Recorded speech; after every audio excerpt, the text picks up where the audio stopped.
নমস্কার বন্ধুরা, মায়ের রান্নাঘরে আপনাদের সকলকে স্বাগত এবং অনেক অনেক ভালোবাসা জানাই। বন্ধুরা, আজকে আমি সরষে ইলিশ রেসিপি আপনাদের সাথে শেয়ার করব। আপনারা পুরো ভিডিওটি শেষ অবধি দেখবেন। আশা করছি এই রেসিপিটি আপনাদের ভালো লাগবে। প্রথমে ইলিশ মাছগুলো কেটে আমি পরিষ্কার করে ধুয়ে নিয়েছি। এবার মাছগুলোকে আমি ম্যারিনেট করে নেব। দিয়ে দেব লবণ, হলুদ গুঁড়ো, সরষের তেল,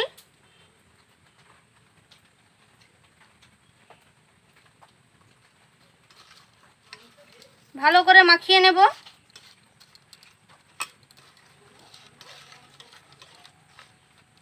ভালো করে মাখানো হয়ে গেছে। এবার 5 মিনিট এইভাবে রেখে দেব।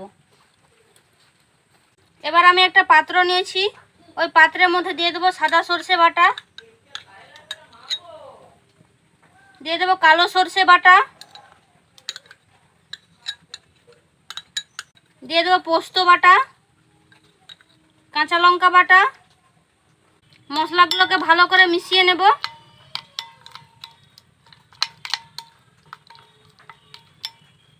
ভালো করে মিশিয়ে নিয়েছি। এবার জল দিয়ে দেব।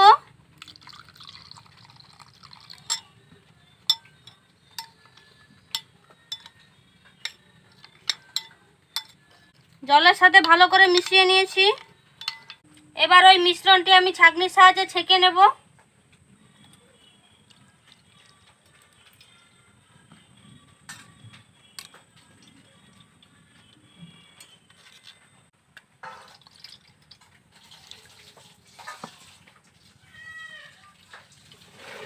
ছাঁকনি দিয়ে ভালো করে ছেঁকে নিয়েছি। এবার দিয়ে দেব লবণ,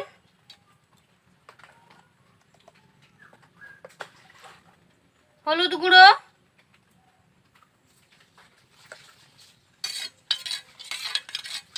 ভালো করে মিশিয়ে নেব। এবার আমি কড়াইতে সরষের তেল দিয়ে দেব। যে মিশ্রণটা আমি ছেঁকে রেখেছিলাম ওই মিশ্রণটা আমি দিয়ে দেব।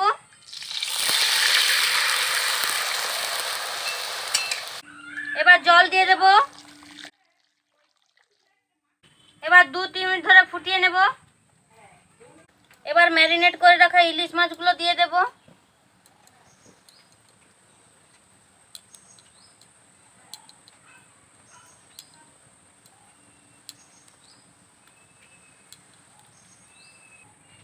দিয়ে দেবো কাঁচা লঙ্কা। এবার ঢাকা দিয়ে ভালো করে ফুটিয়ে নেব। আমি ঢাকা দিয়ে 7-8 মিনিট ধরে ফুটিয়ে নিয়েছি। মাছগুলো খুব ভালোভাবে সেদ্ধ হয়ে গেছে। এবার আমি অল্প করে সরষের তেল দিয়ে দেব।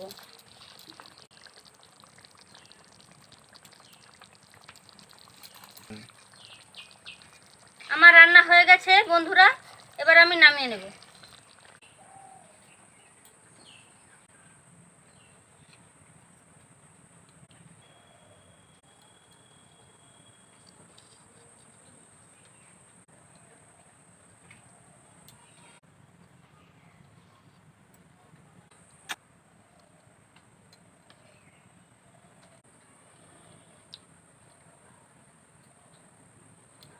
দেখুন বন্ধুরা, কত সুন্দর লোভনীয় হয়েছে।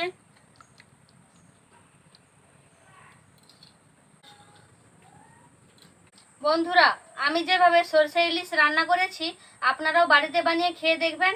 খেতে খুবই সুস্বাদু হয়।